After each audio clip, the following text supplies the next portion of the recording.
যারা নিজেরা এই কথা মনে করে, পাঞ্জাবি আছে, টুপি আছে, দাড়ি আছে, নামাজ পড়ে, কিন্তু তারা ইসলাম প্রতিষ্ঠিত হোক এইটা চায় না। এই মানুষগুলোর দাড়ি রাখা, নামাজ পড়া, এই মানুষগুলোর টুপি মাথায় দেওয়া আর না দেওয়া না করে এক সমান কথা।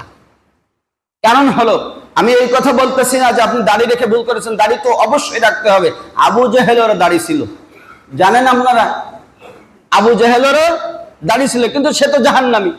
তাহলে দাড়ি আপনাকে জাহান্নাম থেকে বাঁচাতে পারবে না যদি নাকি আপনি প্রকৃত ইসলামের অনুসারী না হন।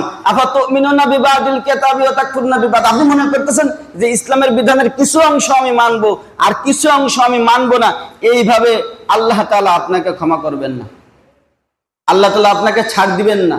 বিষয়টা হলো, এই যত অশান্তির বর্ণনা আমি দিলাম, আমার থেকে আপনারা ভালো জানেন, কারণ আমি প্রতিনিয়ত দেখি, সবাই কম বেশি খবর দেখেন না আপনারা প্রতিনিয়ত দেখতেছেন যে কি পরিমাণ নির্যাতন সাধারণ মানুষের পর হচ্ছে। আর এর মধ্যে দিয়ে যারা নিজেদেরকে মুসলমান বলে দাবি করেন, খবরদার খবরদার, মুসলমান এরকম হতে পারে না যে মুসলমান একজন মহিলাকে এইভাবে নির্যাতন করবে, একজন মুসলমান সে আর একজন মুসলমানের রক্ত ছড়াবে, একজন মুসলমান আর একজন মুসলমানের জোর জবরদস্তি করে তার জমি দখল করবে, সম্পদ দখল করবে, চাঁদাবাজি করবে, হত্যা লুণ্ঠন রাহাজানি করবে, ডাকাতি করবে, এটা কোনো মুসলমানের হতে পারে না।